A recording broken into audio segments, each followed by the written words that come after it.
tus pecados. Al ver que muchos de los fariseos y de los saduceos venían a su bautismo, les decía: generación de víboras, ¿quién os enseñó a huir de la ira venidera?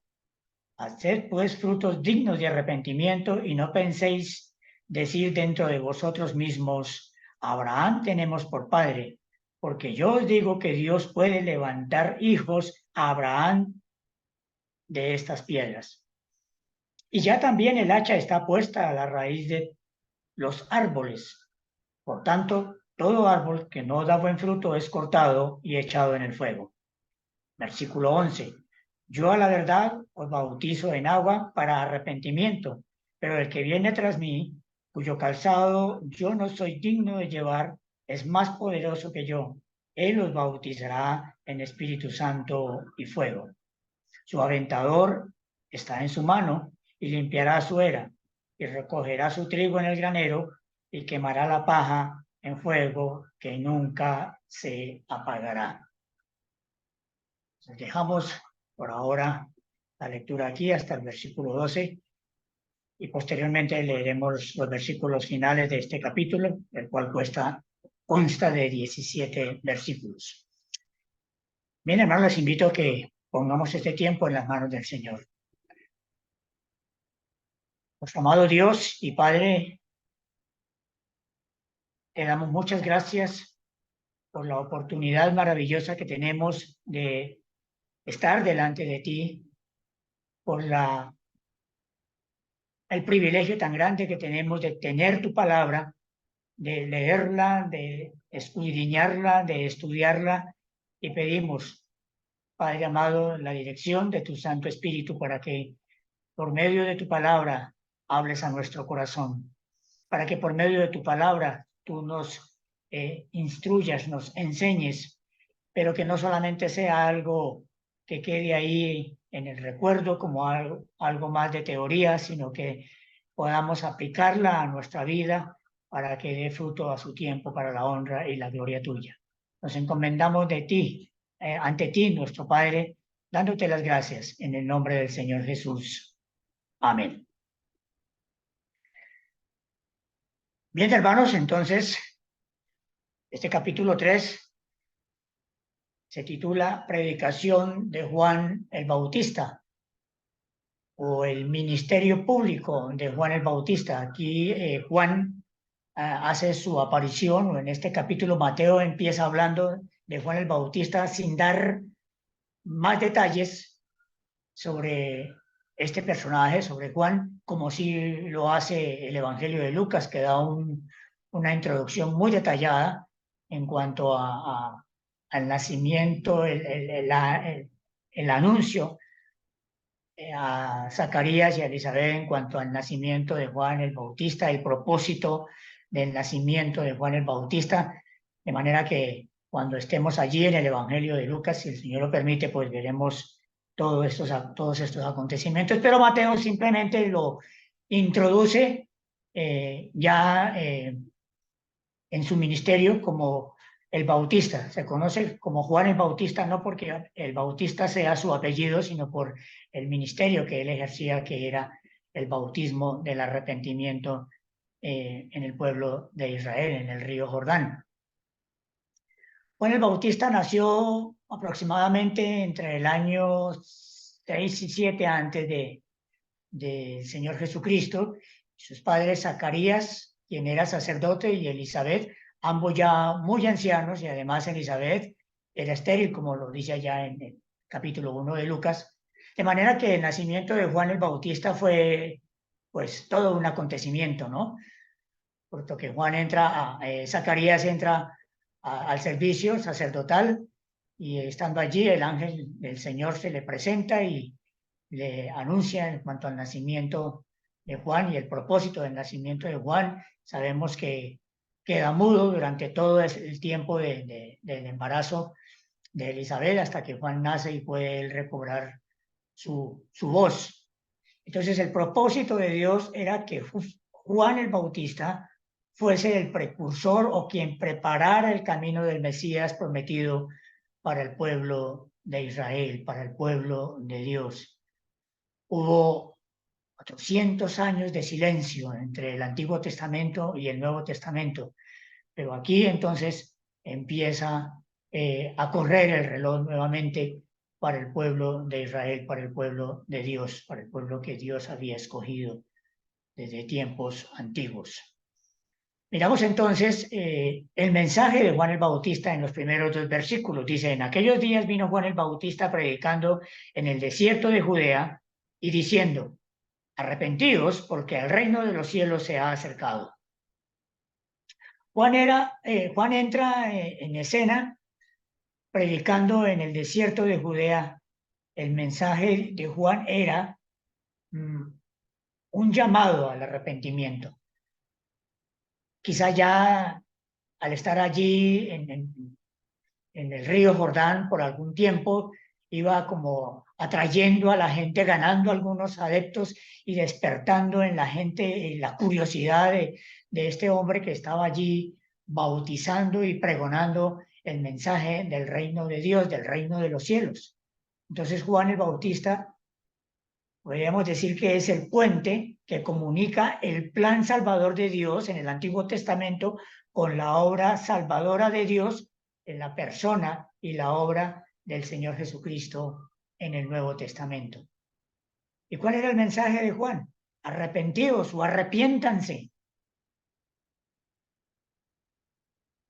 Algunas personas piensan que el arrepentimiento se trata principalmente de sentimientos, de sentirse culpable, sentir remordimiento en el corazón, pero los sentimientos no son más que un estado de ánimo, y el estado de ánimo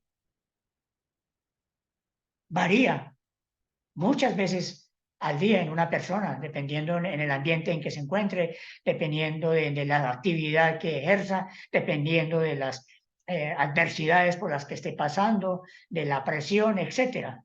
De manera que el arrepentimiento no es principalmente un sentimiento, porque el estado de ánimo es muy cambiante en el ser humano. El arrepentimiento no es solamente un cambio en la manera de pensar. Tampoco es remordimiento. Ay, sentir como, y sí, la embarré, le hice mal, pero bueno, no lo vuelvo a hacer. Y siente cierto remordimiento en su corazón, pero la vida transcurre igual. Es bueno sentirse culpable por el pecado, por el mal que ha hecho, por la persona que ha ofendido, pero el verdadero arrepentimiento no se basa en sentimiento. Tanto en el Antiguo Testamento como en el Nuevo Testamento, el arrepentimiento exige un cambio de actitud en la persona hacia Dios, un giro en la vida, un giro de 180 grados, cambiar el rumbo de la vida. Un cambio que debe afectar las acciones y elecciones de vida en la persona que se arrepiente. De manera que si se arrepiente de corazón, si hay un sincero arrepentimiento, esta persona va a cambiar su actitud, su manera de pensar, su manera de actuar. Este arrepentimiento verdadero va a afectar su diario vivir, va a dar un giro en el modo de pensar y de vivir. De manera que el llamado al arrepentimiento es importante y relevante en la palabra de Dios.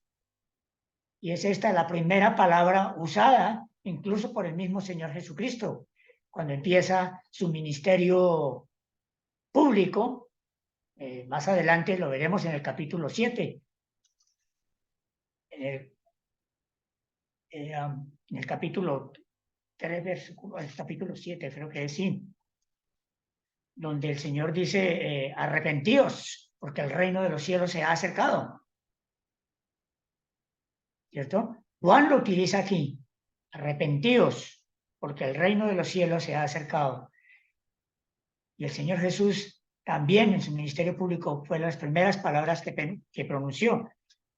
Ya no lo tengo, el capítulo 4, versículo 17. Desde entonces comenzó Jesús a predicar y a decir, arrepentidos porque el reino de los cielos se ha acercado. Esto cuando Jesús empieza su ministerio público. De manera que es un llamado constante primero por Juan el Bautista, posteriormente cuando el Señor empieza su ministerio, también cuando los discípulos empiezan su predicación, en Marcos capítulo 6, versículo 12, también ellos llaman al arrepentimiento a sus oidores, a las personas que se les acercan. Arrepentimiento también fue la primera palabra en las instrucciones de la predicación que el Señor dio a sus discípulos antes de su ascensión, allá en Lucas capítulo 24, versículo 46. Arrepentidos también fue la primera palabra de exhortación en el primer sermón cristiano del apóstol Pedro, allá en Hechos capítulo 2. Arrepentidos fue también la primera palabra en la boca del apóstol Pablo a través de su ministerio en Hechos 26, capítulo 19, versículo 19 y 20. Entonces, el motivo del llamado de Juan al arrepentimiento era porque el reino de los cielos se ha acercado. El término el reino de los cielos se encuentra solo en el Evangelio de Mateo, pero es equivalente al reino de Dios, que es una expresión más usada en los otros evangelios.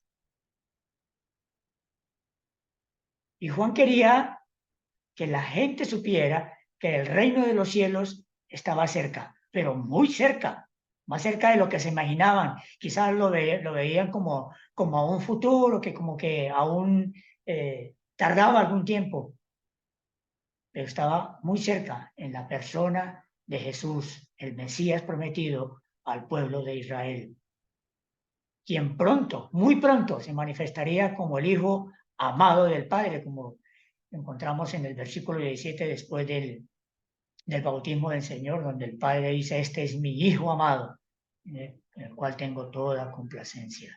Y ese Hijo amado del Padre proclamaría el mensaje de arrepentimiento, porque el reino de los cielos se ha acercado. Entonces Juan llama a la gente a quitar los obstáculos de su vida, a alejar lo que impide que conozcan al verdadero Dios y el verdadero mensaje, que es el mensaje de arrepentimiento, y puedan recibir con un corazón dispuesto al Mesías prometido que pronto estaría en medio de ellos. De manera que el llamado al arrepentimiento está a la puerta hasta el día de hoy. Es un llamado a cada uno de quienes en esta noche están frente a esta pantalla escuchando este mensaje. Si aún usted está haciendo caso omiso al llamado del Señor a un verdadero arrepentimiento, la invitación es a que lo haga. Un arrepentimiento sincero, un arrepentimiento de corazón, dejando esa vida de pecado, esa vida pecaminosa, y abriendo su corazón al Señor y recibiéndole como su único y suficiente Salvador. De manera que la invitación está abierta para que usted acepte ese llamado al arrepentimiento y de un giro, un cambio en su vida. En segundo lugar, vemos entonces en los versículos 3 y 4 la identidad de Juan el Bautista. Dice: y Juan estaba vestido de pelo de camello y tenía un cinto de cuero alrededor de sus lomos, y su comida era langostas y miel silvestre.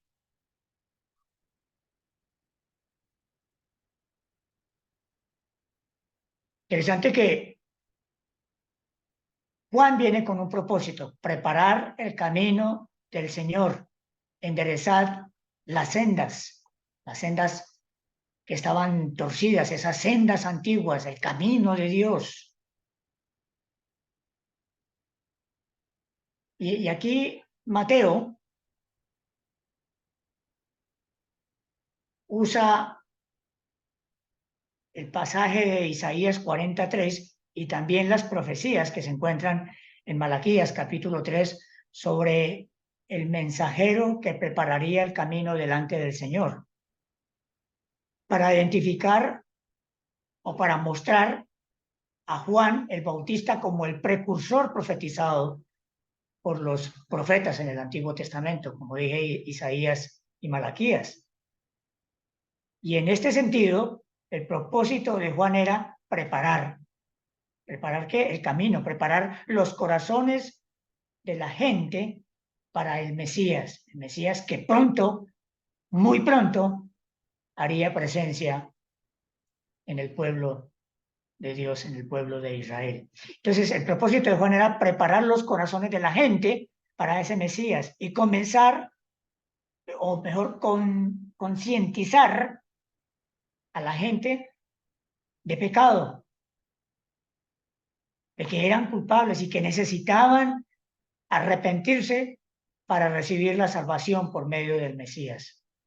Él en ningún momento dijo que él era el Mesías. Él en ningún momento estaba diciéndole a la gente que él era el Salvador. De hecho, cuando en los otros evangelios vemos que le preguntan, ¿y usted quién es? ¿Es Elías? ¿Es el Mesías? ¿Alguno de los profetas? No, él sencillamente se identifica como aquel que vino a preparar el camino del Señor. Y seguramente que Juan sabía las palabras que habían sido habladas por el ángel a su padre Zacarías antes de su nacimiento. Palabras que están registradas en Lucas capítulo 1, versículo 17, cuando el ángel le dice a Zacarías, e irá, hablando de Juan el Bautista, e irá delante de él con el espíritu y el poder de Elías para hacer volver los corazones de los padres a los hijos y de los rebeldes a la prudencia de los justos, para preparar al Señor un pueblo bien dispuesto. Ese era el propósito de la presencia de Juan allí en el Jordán, en medio de sus seguidores. Entonces, esto es simplemente quién era Juan el Bautista. El Señor Jesús más tarde lo confirma. Cuando Juan envía a Juan el Bautista, estaba en la cárcel, había sido puesto prisionero, envía mensajeros para saber si Jesús era el Mesías que había de venir.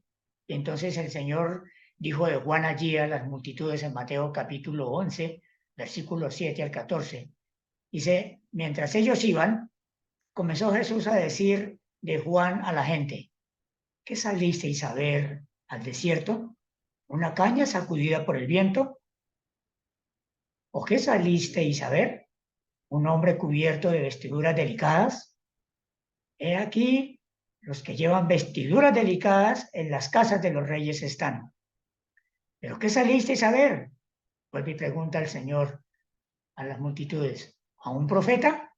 Sí, os digo, y más que profeta, porque este es de quien está escrito, he aquí yo envío mi mensajero delante de tu faz, el cual preparará tu camino delante de ti. De cierto os digo, entre los que nacen de mujer no se ha levantado otro mayor que Juan el Bautista, pero el más pequeño en el reino de los cielos, mayor es que él. Desde los días de Juan el Bautista hasta ahora, el reino de los cielos sufre violencia y los violentos lo arrebatan, porque todos los profetas y la ley profetizaron hasta Juan. Y si queréis recibirlo, él es aquel Elías que había de venir. De manera, mis amados hermanos, que Juan no fue un profeta más. Él también es el mensajero que Dios envió con el fin de preparar el camino para la venida del Mesías. Ese era el propósito de Juan el Bautista. En algún momento él dijo, es necesario que yo mengüe y él crezca, el Señor. Ya Juan el Bautista pasaba a un segundo plano. Ya él había hecho su trabajo, había realizado la obra para la cual Dios lo envió. Preparar el camino del Señor, abrir la puerta para que la gente empezara a conocer al Mesías prometido y empezaran a ir tras él. Y, y dice también en la palabra que Juan estaba vestido de pelo de camello y tenía un cinto de cuero alrededor de sus lomos. Su comida era de langostas y miel silvestre. En su personalidad y ministerio, Juan el Bautista fue similar al profeta Elías. Eso lo vemos allá en el segundo libro de Reyes, capítulo 1, el versículo 8, en la forma que Elías también se vestía y en la forma en que Elías se alimentaba.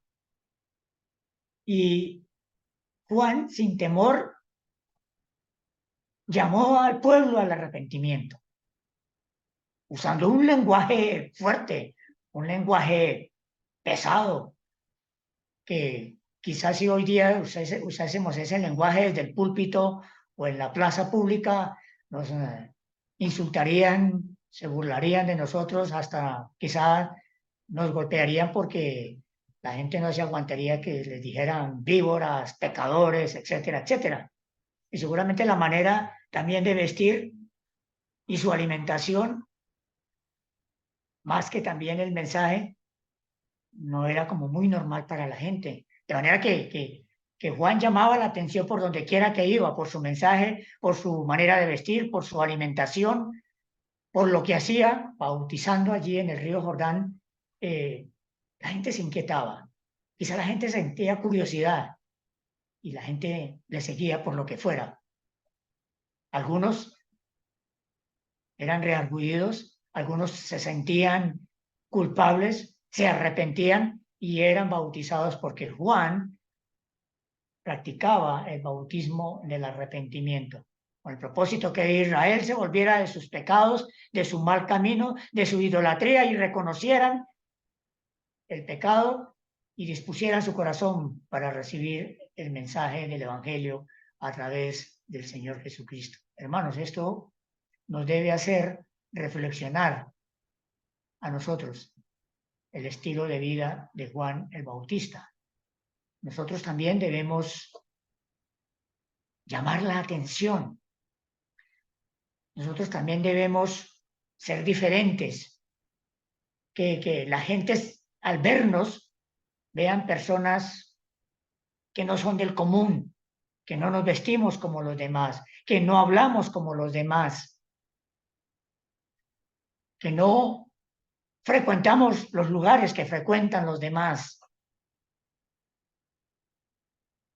que no seamos señalados, sino que seamos admirados, que llamemos la atención, que despertemos la curiosidad de quienes nos rodean en nuestro diario vivir. De manera que podemos aprender esto de Juan, de su vida, de lo que él era, de su manera de ser, de su manera de vestir, de su manera de alimentarse. Hay que ser muy cuidadosos con nuestro testimonio. De los versículos 5 al 6 encontramos el éxito del ministerio de Juan. Dice, y salía a él Jerusalén y toda Judea y toda la provincia de alrededor del Jordán, y eran bautizados por él en el Jordán, confesando sus pecados. La llamativa declaración de Juan sobre la cercanía del reino de Dios tuvo gran éxito. Arrepentidos porque el reino de Dios se acerca. ¡Wow! ¿Eso qué es? El reino de Dios se acerca. ¿Qué es lo que este hombre dice? ¿Qué es lo que este hombre pregona? ¿Qué es lo que este hombre está diciendo? Y había mucha gente que reconocía entonces su vida pecaminosa, su necesidad de prepararse para la venida del Mesías, y estaban dispuestos a hacer algo al respecto, que era arrepentirse y ser bautizados. Entonces, la influencia de Juan el Bautista es evidente aún décadas después del inicio de su ministerio, como es visto allá en Hechos capítulo 18, versículos 25 y 19:3. Allí en Hechos se habla de cuando ya la iglesia primitiva está en acción, cuando los discípulos están predicando el mensaje del Evangelio y la gente llegaba para ser bautizada después de aceptar a Jesucristo como su Salvador. Entonces algunos decían, pero yo ya fui bautizado con el bautismo de Juan. Entonces los discípulos les explicaban que el bautismo de Juan, el Bautista, era un bautismo de arrepentimiento, pero ahora era necesario que se bautizaran ya como creyentes en el bautismo cristiano, que tenía o tiene un significado muy importante. Y entonces decía, y eran bautizados por él. El bautismo de Juan era por inmersión en el agua. Algunos practican el bautismo por aspersión, aplicar un poquito de agua en la cabeza, pero el bautismo de Juan en el río era por inmersión. Quien se arrepentía iba hasta donde había cierta profundidad y se consumía en el agua y luego salía ya bautizado, y ese era el bautismo del arrepentimiento. El bautismo ya era practicado en la comunidad judía, pero típicamente solo era para los gentiles que querían o se convertían al judaísmo, mas no para los judíos. Pero ahora los judíos que se arrepentían eran bautizados por Juan el Bautista. El bautismo cristiano es como el de Juan en el sentido que demuestra arrepentimiento. Nadie puede ser bautizado si antes no se ha arrepentido, si antes no ha confesado sus pecados, si antes no ha recibido al Señor Jesucristo en su corazón como su Salvador personal, porque no tendría ningún sentido por el significado que tiene el bautismo. Pero el bautismo o el ser bautizado en Cristo es muy importante porque es ser bautizado en la muerte y resurrección del Señor, como lo expresa Romanos capítulo 6, versículo 3, donde el apóstol Pablo dice: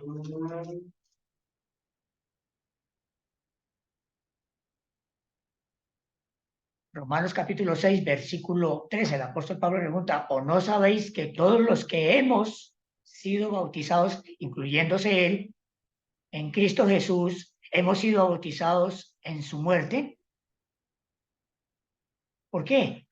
Porque en el momento de pasar por las aguas bautismales y ser sumergido en el agua, está diciendo que muere a su antigua vida y al salir de las aguas participa de la resurrección del Señor, dando testimonio de que está experimentando una nueva vida, de manera que participa en la muerte y en la resurrección de Jesucristo. Todo creyente debe ser bautizado.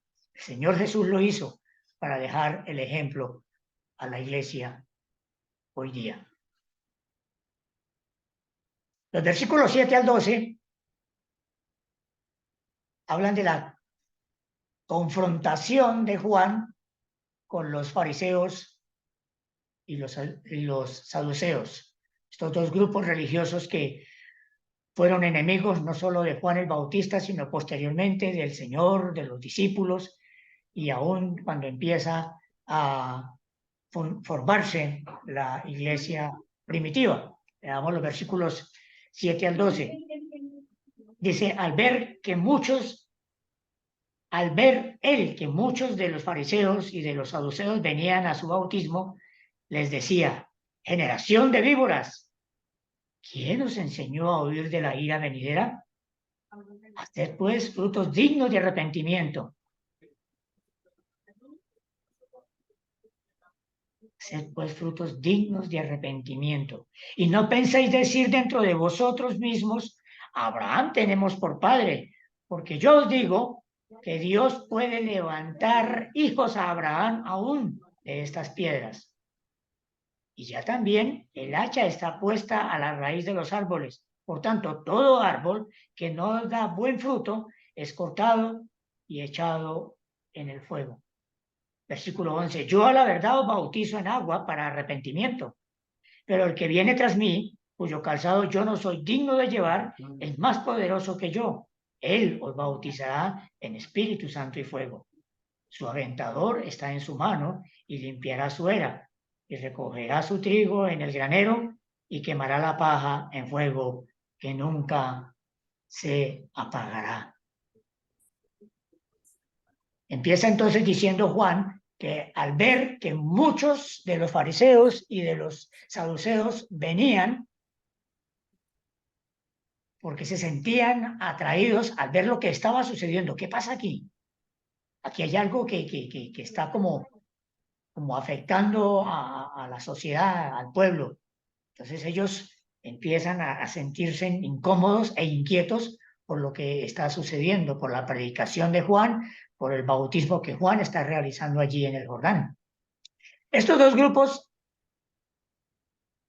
importantes en el judaísmo del primer siglo eran muy diferentes y a menudo estaban en conflicto y juntos representaban el liderazgo del judaísmo, los fariseos y los saduceos.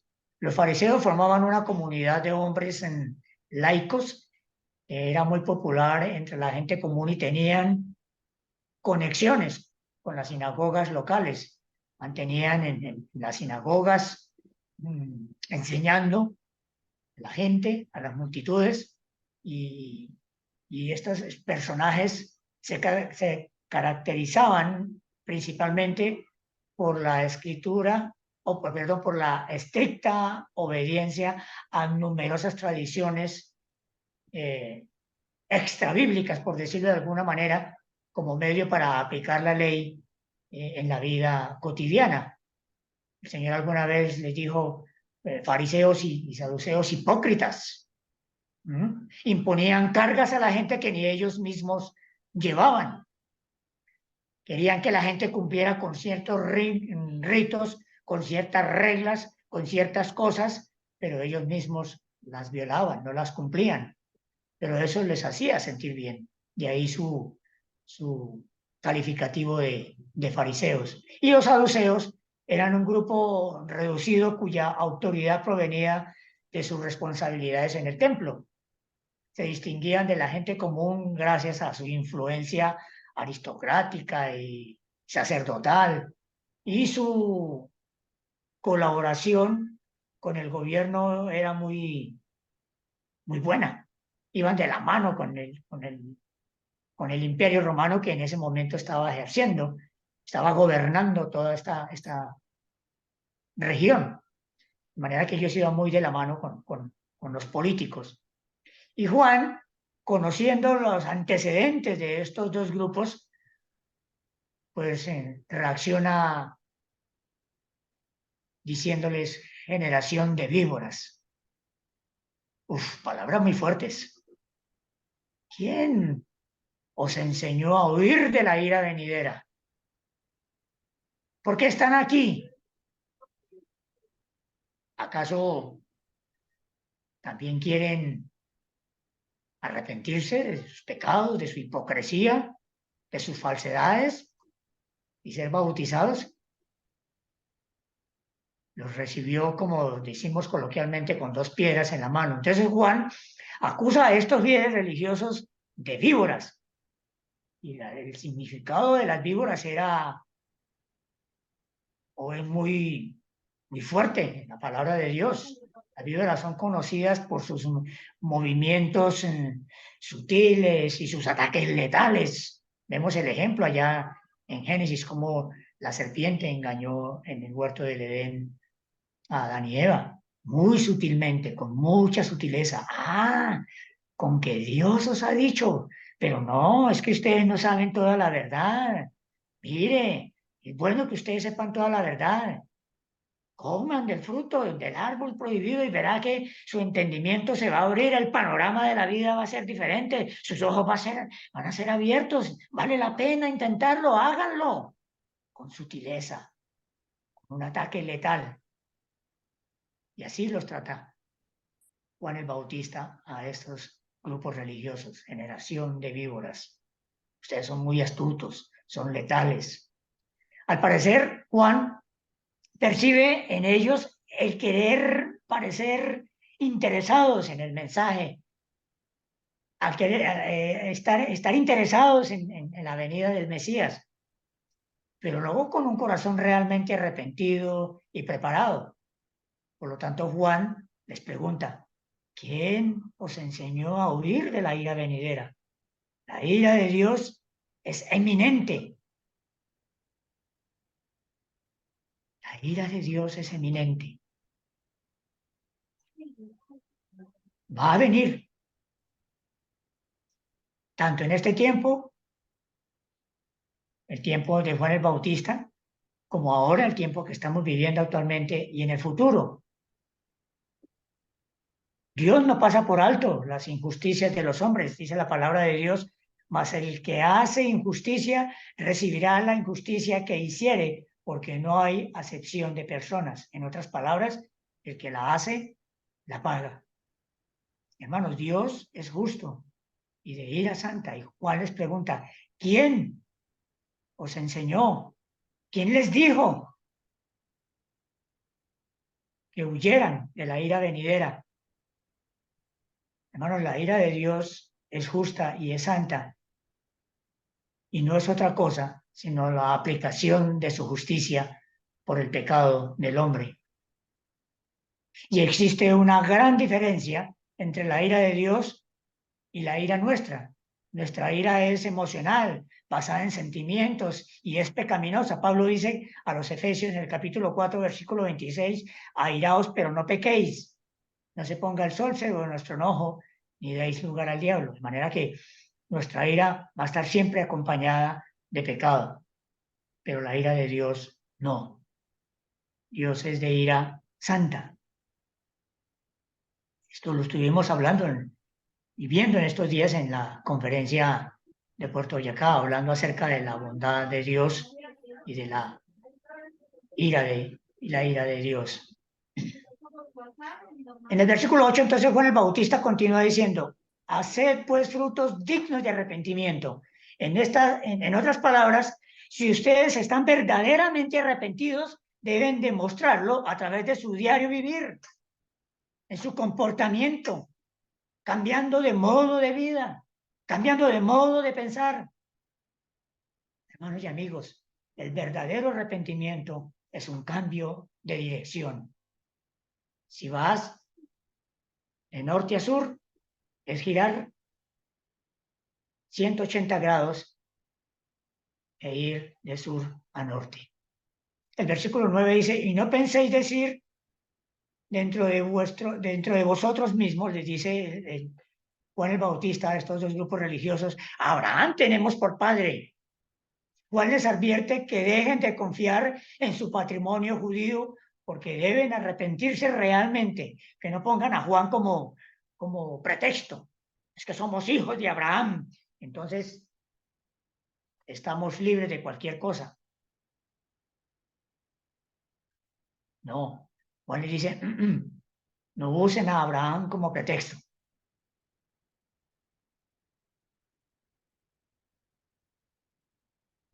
No es suficiente ser hijos de Abraham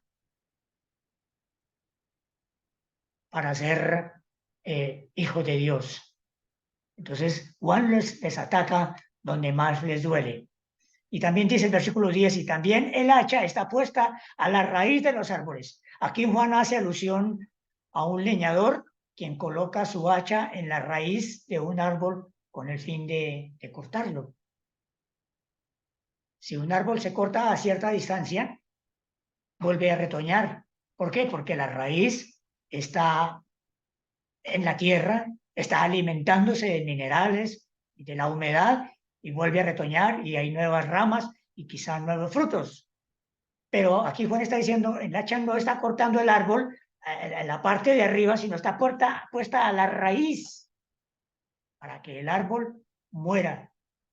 Y esto habla a los creyentes, a nosotros los creyentes, de la importancia de dar y llevar frutos, frutos dignos de un verdadero cristiano. Y más adelante en el capítulo 7, los versículos 16 al 20 de Mateo, el Señor habla al respecto diciendo, porque por sus frutos los conoceréis. ¿Acaso se recogen uvas de los espinos o higos de los abrojos? Así todo buen árbol da buenos frutos, pero el árbol malo da frutos malos. No puede el buen árbol dar malos frutos, ni el árbol malo dar frutos buenos. Todo árbol que no da buen fruto es cortado y echado en el fuego. Así que por sus frutos los conoceréis. También el hacha está puesta a la raíz de los árboles. Hermanos, como creyentes, como cristianos, estamos llamados a dar fruto. Y como dice Juan en el capítulo 15, a dar fruto, más fruto y mucho fruto. Hay que estar activos en la obra del Señor, trabajar para el Señor. La mies es mucha y los obreros pocos. De manera, hermanos, que sintamos en lo más profundo de nuestro corazón la necesidad de dar fruto para la honra y la gloria del Señor. Versículo 11 dice Juan, yo la verdad os bautizo en agua y arrepentimiento. El bautismo de Juan era de arrepentimiento. A este aspecto no era, o este bautismo no era idéntico al bautismo que posteriormente realizaría la iglesia cristiana, el que vimos allí en Romanos capítulo 6, versículo 3, el cual incluye una representación de arrepentimiento y lavado, pero también reconoce la identificación del creyente con la muerte y resurrección del Señor, como vimos hace un momento. De manera que el bautismo de Juan, en ese momento, era bautismo de arrepentimiento. Se arrepentían de sus pecados y eran bautizados, y ahora sus discípulos de Juan le seguían para que posteriormente, cuando el Mesías, cuando el Señor apareciera, ya estos discípulos que estaban siguiendo a Juan irían ahora a seguir al Señor más adelante. Y cuando esto empezó a suceder, algunos de los discípulos de Juan el Bautista decían, pero mire, tus discípulos están yendo con el Señor. Y él es cuando, así es, entonces cuando Juan les dice, pues es necesario que él crezca y que yo mengüe. En otras palabras, he terminado mi trabajo y ahora el Señor ha venido para seguir adelante. Y Juan continúa diciendo, pero el que viene tras mí, cuyo calzado yo no soy digno de llevar, es más poderoso que yo. Él los bautizará en Espíritu Santo y fuego. Juan dice aquí tres cosas importantes. Primero, Juan reconoce su lugar, su posición en relación con el Señor. Él no se siente digno ni siquiera de llevar el calzado del Señor, que era el trabajo de un siervo, llevar el calzado de su amo. En segundo lugar, Juan reconoce la superioridad de Jesús. Es más poderoso que yo. Y en tercer lugar, que el bautismo de agua de Juan sería reemplazado por el que ha de venir. Y Juan termina diciendo, su aventador está en su mano y limpiará su era y recogerá su trigo en el granero. Juan les advierte que se preparen para la venida del Señor, porque vendrá con juicio. El aventador es un instrumento que se usa para aventar el grano trillado, y entonces lo hacían donde había corrientes de aire y la paja se la llevaba el viento y el grano quedaba en el aventador para posteriormente ser puesto aparte. Los líderes judíos pensaban que el Mesías vendría con juicio, pero solamente contra los enemigos de Israel, en ese momento contra el imperio romano, contra todos ese imperio que les estaba oprimiendo y que los tenía subyugados, pero estaban cegados en su propia justicia. Ellos no pensaban que el Señor venía era para liberarles espiritualmente, no de un régimen que los tenía subyugados y oprimidos. Muchos hoy día tienen la misma idea. Cuando se les predica el Evangelio, se creen justos, se creen santos, que no le han hecho mal a nadie, que no han matado a nadie, que no han robado a nadie, que hacen buenas obras, que de vez en cuando van a la iglesia, que de vez en cuando, que tienen una Biblia abierta en su casa, en el Salmo 91 o en el Salmo 23 o en el libro que sea. Pretextos, igual que los religiosos de la época de Jesús. Y mucho de lo que hoy día se llama cristianismo es simplemente paganismo cristianizado, gente religiosa, y se sienten bien así, pecando, rezando y seguir adelante. El creyente actual debe considerar las severas palabras de juicio de Juan el Bautista acerca de el hacha y el aventador y el fuego. Hermano, esto debe calar en nosotros. El hacha está puesta a la raíz para cortar, para quitar lo que no sirve. El aventador para seleccionar y el fuego para consumir. Dios es fuego consumidor.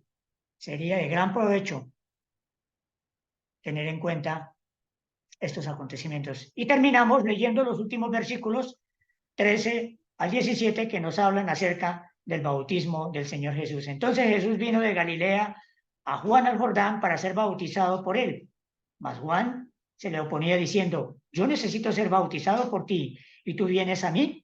Pero Jesús le respondió, deja ahora porque así conviene que cumplamos toda justicia. Entonces le dejó. Y Jesús, después que fue bautizado, subió luego del agua y aquí los cielos fueron abiertos y vio al Espíritu de Dios que descendía como paloma y venía sobre él.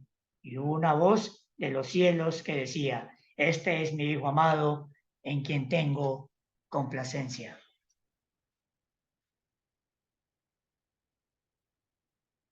Solo en los evangelios sinópticos se encuentra el bautismo de Jesús y Mateo es quien da más detalles al respecto. Los demás ya hablan del bautismo de manera muy breve, como para introducir el ministerio público del Señor, pero Juan da unos detalles que no están en los otros evangelios.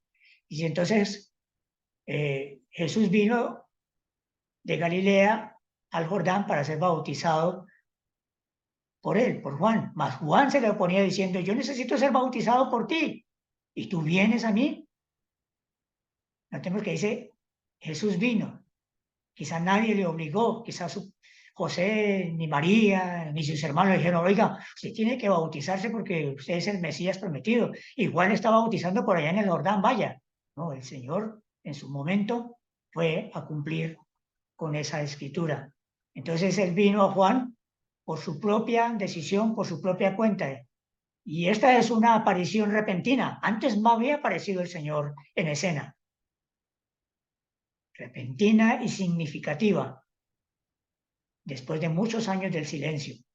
Del Señor se supo hasta cuando fue al templo, cuando tenía 12 años, y de ahí hasta que empieza su ministerio hay un silencio total. No se sabía nada, absolutamente nada del Señor.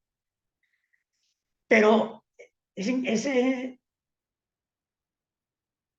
interesante ver que el Señor va a ser bautizado, no porque el Señor tenga algo de que arrepentirse. Recuerden que el bautismo de Juan era el bautismo del arrepentimiento.